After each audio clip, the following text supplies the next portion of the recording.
Hey, it's Soleil, and this is episode 38 of the Red Pilled Orange Pill Investor. And MicroStrategy had their earnings, and this morning it bottomed out around 468 shortly after the close. And I actually didn't get around to rolling my call, I guess luckily or unluckily, around, I think it was like 488. So I chose strikes around 500, give about, I figure it was half a week, so I did about 2.5% call away value and got, I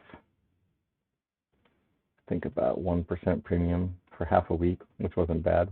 But of course, as soon as I did that, the price rocketed. No, I don't say rocketed, but it shot up about 5% from when I sold the covered call at 48. The price is now $27 higher, and so that's eclipsed my $500 call. So the way it works is anything over my strike, I don't profit. So I would have profited an extra $1,500 if I had not sold this covered call.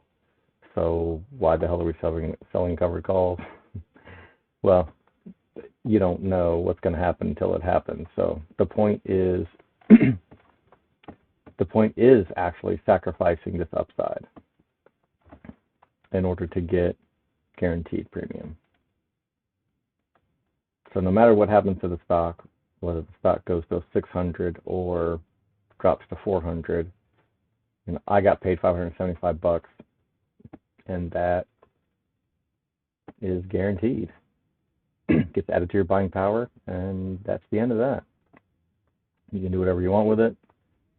I've talked in the past about buying extra shares, but lately, since I'm flirting with margin call, I don't have a lot of buying power, so I have used a lot of margin when MicroStrategy.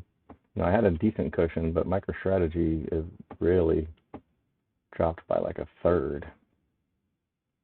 So it dropped about a third and then back up. So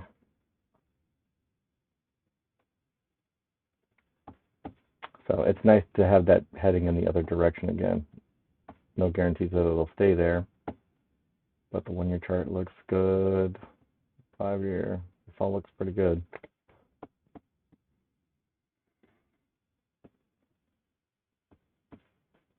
All right, so the it's earnings is over, and so it's back to selling weekly calls again.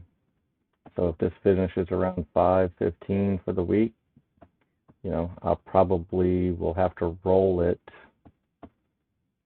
and probably will not get much credit. Like if I end up having to buy this back for 1,500 and I roll it to next week for 900, I probably have to still pay 600, which, if that sounds bad, I mean I got paid 575 for this week's call, so really that would just be kind of a break-even move, and I've got all the upside from 488 up to 500, and then next week I might be able to collect some more, allow for some more upside up to 540-ish.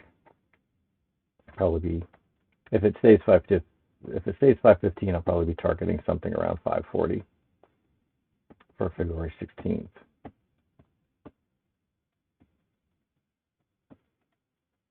All right, let's see.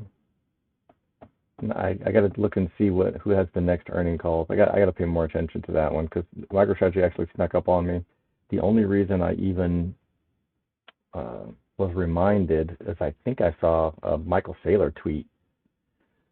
Otherwise, it would have been more to my advantage because I had 525 calls on.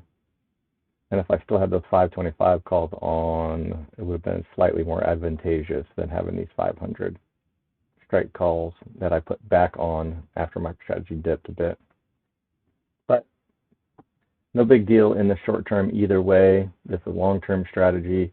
I know it's high frequency trading. It's trading every week, and there aren't a lot of high frequency strategies that are long term, but this is long term for me.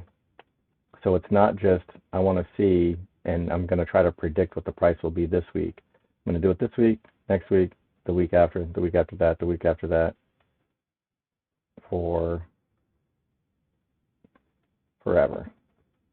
Well, as close to forever as my lifespan allows, but it's definitely a long-term strategy along the lines of just buy and hold, but it's taking consistent little chunks of profit and limiting upside. All right, I think that's good for now. Be good, y'all.